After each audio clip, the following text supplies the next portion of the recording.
क्या भारत का किसान अब टेक्नोलॉजी से बदलेगा अपनी किस्मत? केंद्रीय मंत्री नितिन गडकरी का एग्रोविजन एआई और ड्रोन जरिए खेती को बना रहा है मुनाफे का स्मार्ट मॉडल। नितिन गडकरी का एग्रोविजन आज भारतीय कृषि को नई दिशा देने वाला मॉडल बन चुका है। एग्रोविजन फाउंडेशन के जरिए वे किसानों को पारंपरिक खेती से निकालकर आधुनिक तकनीक आधारित और लाभदायक कृषि की ओर ले जा रहे हैं। नागपुर में आयोजित एग्रोविजन एग्री समिट अब किसानों, स्टार्टअप्स, वैज्ञानिकों और उद्योगों के लिए एक बड़ा प्लेटफॉर्म बन चुका है, जहां एआई, ड्रोन और प्रिसिजन फार्मिंग जैसे तकनीकों का सीधा प्रदर्शन होता है। गडकरी का मानना है कि खेती में लागत घटाकर और गुणवत्ता बढ़ाकर ही किसान समृद्ध बन सकते हैं। वे एफपीओ को मजबूत कर किसानों को बाजार से जोड़ रहे हैं, जिससे उन्हें बेहतर मूल्य मिल सके। उनका लक्ष्य स्पष्ट है, किसानों की लागत घटे, उत्पादन बढ़े और कृषि देश की आर्थिक ताकत बने। एग्रोविजन के जरिए खेती को स्मार्ट और मुनाफेदार बनाने वाले विजन पर खास बातचीत के लिए आज हमारे साथ है कपास विशेषज्ञ सीडी माई। नमस्कार, लोकतंत्र विरामध्ये आपल्या सर्वांचे स्वागत आहे। आजचा आपला विषय आहे केंद्रीय मंत्री नितीनजी गडकरी यांच्या संकल्पनेतून आलेला ॲग्रो क्रांती। या विषयावर बोलण्याकरता आपल्या सोबत आहे माही सर। नमस्कार सर। नमस्कार। लोकतंत्र विरामध्ये आपलं स्वागत आहे सर। धन्यवाद। केंद्रीय मंत्री नितीन गडकरी यांनी केलेली ॲग्रो क्रांती याला आपण कसं बघतो सर? साधारणतः 2002 ते 2003 मध्ये ज्यावेळी विदर्भामध्ये शेतकऱ्यांच्या आत्महत्याचं प्रमाण खूप वाढलं, त्यावेळी गडकरी साहेबांना सारखं वाटायचं की हे विदर्भाचं नाव suicide capital of the world असं निर्माण झाल्यामुळे त्याला दुःख व्हायला. पण त्यांनी विचार केला की शेतीमध्ये आपण एवढी बाकी सगळ्या जगामध्ये प्रगती चालली आहे, मग ही आपली प्रगती आपण का करू नये, म्हणून त्यांनी पहिला असा उद्देश धरला की या निमित्ताने ॲग्रोव्हिजन ही एक कल्पना त्यांनी मांडली आणि या ॲग्रोव्हिजनच्या मार्फत शेतकऱ्यांना प्रशिक्षण देणं, शेतकऱ्यांना एम्पॉवर करणं, शेतकऱ्यांना नवीन नवीन तंत्रज्ञान दाखवणं, ज्याच्यामुळे त्यांच्या आत्महत्या कमी होतील, हा त्यांनी त्याच्या मागे कन्सेप्ट मांडला.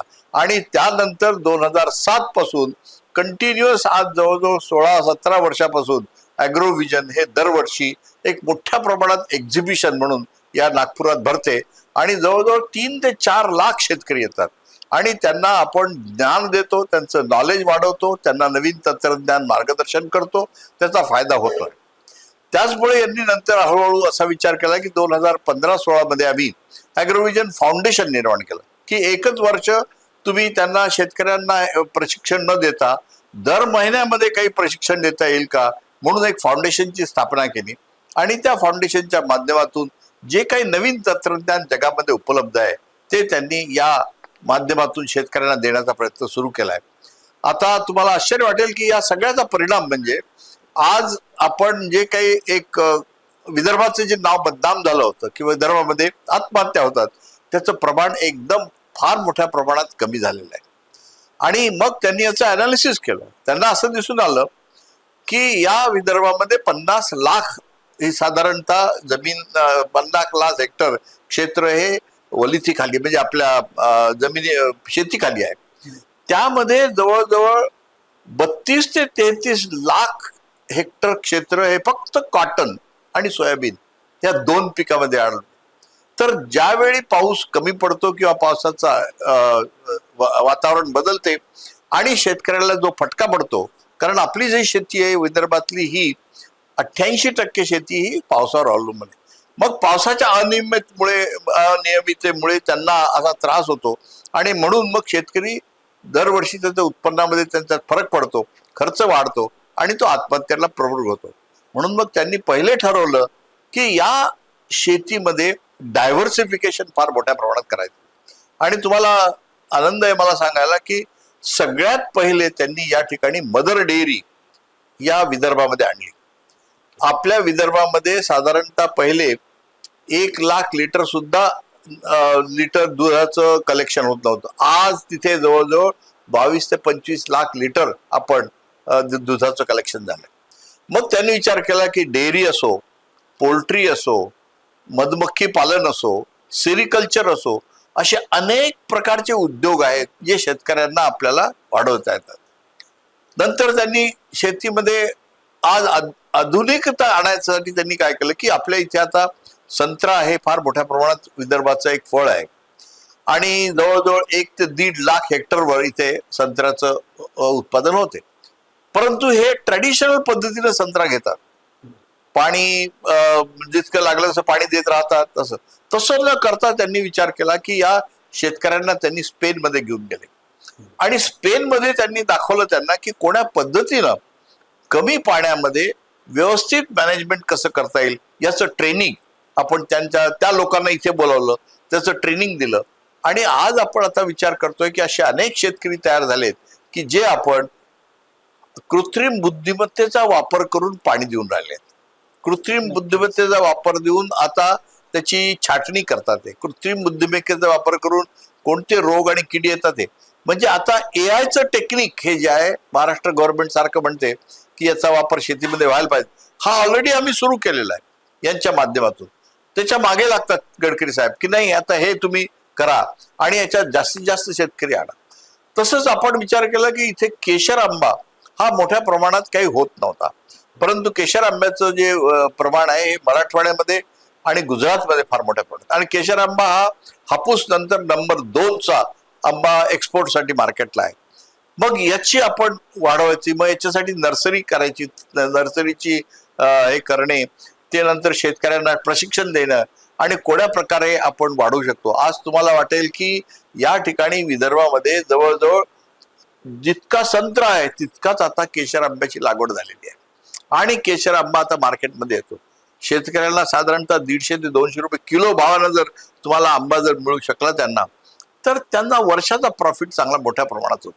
म्हणजे अशा प्रकारचं तंत्रज्ञान हे गडकरी साहेबांचं एक ध्येय होतं आणि त्याचप्रमाणे त्यांनी या गेल्या 20 वर्षामध्ये हा आमच्या विदर्भातल्या शेतीमध्ये आमूलाग्र बदल कसा करता येईल याच्यासाठी प्रयत्न केलेले आहेत. नक्कीच आपण शेतीच्या डायव्हर्सिफिकेशन बद्दल बोललात, एआय तंत्रज्ञानाबद्दल आम्हाला सांगितलं, तसेच आंबा आणि संत्र्या फळबागाबद्दल पण सुद्धा आम्हाला सांगितलं. याच विषयावर अवलंबून एक प्रश्न आहे की ऑर्गॅनिक शेतीवर जास्तीत जास्त भर द्यावा असं ते सतत म्हणत राहतात, तुम्हाला काय वाटतं याच्याबद्दल? त्यांचा भर ऑर्गॅनिक शेतीमध्ये एवढ्यासाठी आहे की एक तर तुम्हाला लक्षात आलं असेल की विदर्भामधल्या जमिनीमध्ये कर्बचं प्रमाण जे आहे ते अत्यंत कमी आहे.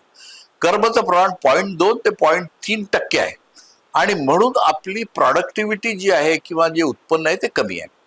आणि याला कारण एकच आहे की विदर्भातल्या शेतकऱ्यांनी फार्म यार्ड मॅन्युअर असो किंवा ऑर्गॅनिक मॅन्युअर असो याचा वापर कमी केलेला आहे. म्हणून त्यांनी पहिला भर असा दिलाय की आपल्याला आता खताचं प्रमाण, नुसतंच खत देऊ नका, खताचं प्रमाण कमी करून आपण ऑर्गॅनिक खतावर जास्तीत जास्त जर भर दिला तर आपण या कार्बनचं प्रमाण शेतीमध्ये कसं वाढेल याच्यासाठी त्यांनी अनेक प्रयोग केले.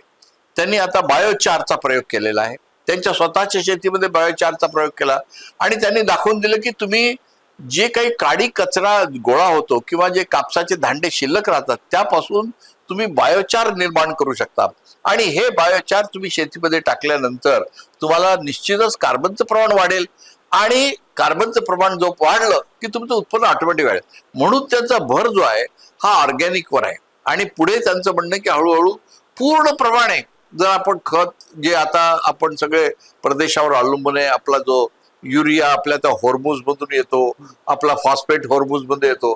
आता इव्हन पंतप्रधानांनी काल सांगितलं की तुम्ही हे सगळं बंद करा फर्टिलायझर वापरणं आणि हे जोपर्यंत आपण बंद करणार नाही आणि जोपर्यंत आपण हे करणार नाही तोपर्यंत आपली आत्मनिर्भरता राहणार नाही. आणि आत्मनिर्भर राहण्यासाठी शेतकऱ्यांना सारखा आपल्याला निर्मिती करणार आहे. बायो फर्टिलायझरचा वापर, ऑर्गॅनिकचा वापर, जीवामृतचा वापर हे सगळे आपल्याला करावे लागणार आहे.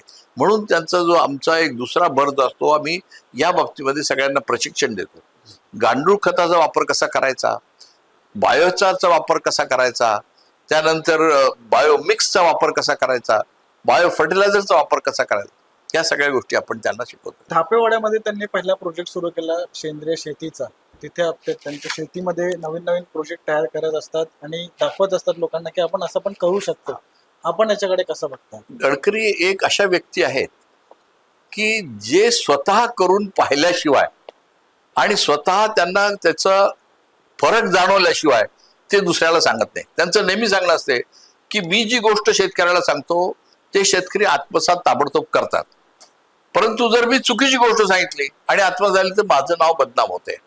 म्हणून ते काय करतात की प्रत्येक गोष्ट, कोणतंही तंत्रज्ञान असो, दुधाचं असो, ऑर्गॅनिक शेतीचं असो, हे त्यांच्या स्वतःच्या शेतीमध्ये केल्याशिवाय ते पूर्ण व्हेरीफाय करतात आणि मगच ते आम्हाला अॅग्रोव्हिजन फाउंडेशनच्या मार्फत आम्ही त्याचा प्रसार करतो, ट्रेनिंग देतो त्यांना. येणाऱ्या काळात सस्टेनेबल फार्मिंग, शेतकऱ्यांची आत्महत्या कमी होईल, उत्पन्न वाढेल, याच्यासाठी कोणतं तंत्रज्ञान तुम्हाला सगळ्यात महत्वपूर्ण वाटतं? म्हणजे AI झाला, ऑर्गॅनिक फार्मिंग झाला, असे इत्यादी अनेक तंत्रज्ञान आहेत. तुम्हाला कोणतं एक महत्वाचं वाटतं? याच्यामध्ये आम्हाला सगळ्यात महत्वाचा मुद्दा जो वाटतो तो आहे वॉटर मॅनेजमेंटचा.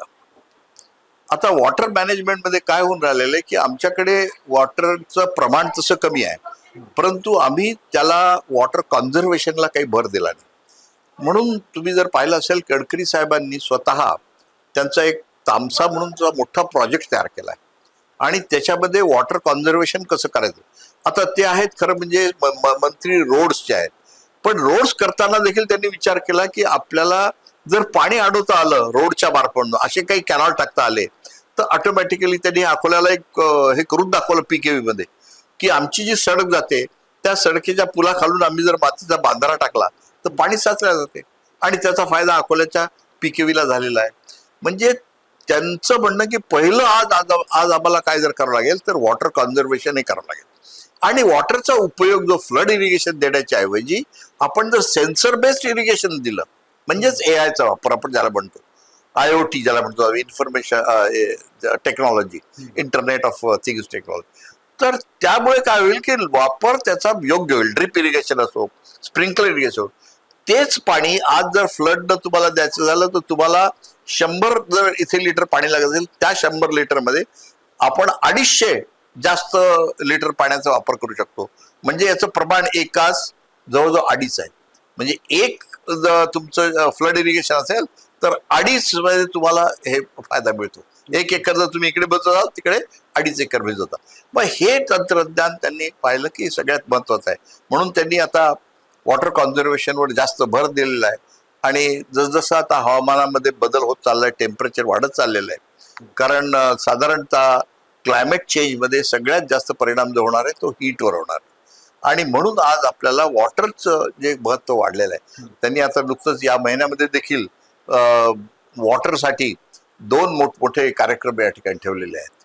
याचा उद्देशच हा आहे की त्याचा सध्या भर त्यांना त्याच्यावर द्यायला लागणार. मग तामसा जो प्रोजेक्ट आहे तो त्यांनी स्वतः दाखवून दिलं की आपण करू शकतो. नक्कीच त्या प्रोजेक्ट बद्दलच आणखी दर्शकांना जास्त माहिती जर करून घ्यायची असेल तामसा प्रोजेक्ट बद्दलची, ऍक्च्युअली काय आहे तामसा प्रोजेक्ट? मला पूर्ण तामसाचं म्हणजे माहिती आहे एवढ्यासाठीच आहे की त्याच्यामध्ये काम करणारे जे आमचे काही मंडळी आहेत त्यांनी एक पहिल्यांदा असा प्रयोग केला त्या ठिकाणी की जे पाणी नाल्यातून वाहत जात होतं ज्या निराळ्या सोर्सेस मधून, त्यांनी त्या पाण्याला बांध घातले आणि बांध घातल्यानंतर तिथलं जे पाण्याचं प्रमाण वाढलं त्याच्यामध्ये त्या बाजूबाजूच्या विहिरीचं प्रमाण देखील पाण्याचं वाढलेलं आहे. पाण्याची पातळी वाढली आणि हे आपण करू शकतो हे त्यांनी दाखवलं की जो पावसाचं पाणी जे पडते ते नुसतंच वाहत जाण्यापेक्षा आपण त्याला जर पहिलं अडवायचं, त्याच्यानंतर त्याला भिजवायचं आणि त्याला एका ठिकाणी मुरवायचं, हा त्यांचा कन्सेप्ट आहे. तो त्यांनी राबवला आणि तो तामसामध्ये दिसून आलेला आहे आम्हाला. म्हणून सरांनी आपल्याला खूप चांगली माहिती दिली, सगळ्या प्रोजेक्ट बद्दल म्हणजे खूप चांगल्याने समजावून सांगितलं. अशाच एका पुढच्या विषयावर आपण बोलणार आहोत पुढच्या भागामध्ये. पाहायला विसरू नका लोकतंत्र विरार. तुम्ही आम्हाला इतकं चांगलं मार्गदर्शन दिलं त्याच्याबद्दल आपलं खूप खूप आभार. धन्यवाद. एग्रोविजन ने साबित किया है कि तकनीक, रिसर्च और सही विजन से खेती सिर्फ परंपरा नहीं बल्कि मुनाफे का आधुनिक मॉड्यूल बन सकती है। अगले एपिसोड में जानिए कैसे एक सोच ने शहर की रफ्तार, ट्रैफिक और सफर का पूरा चेहरा बदल दिया।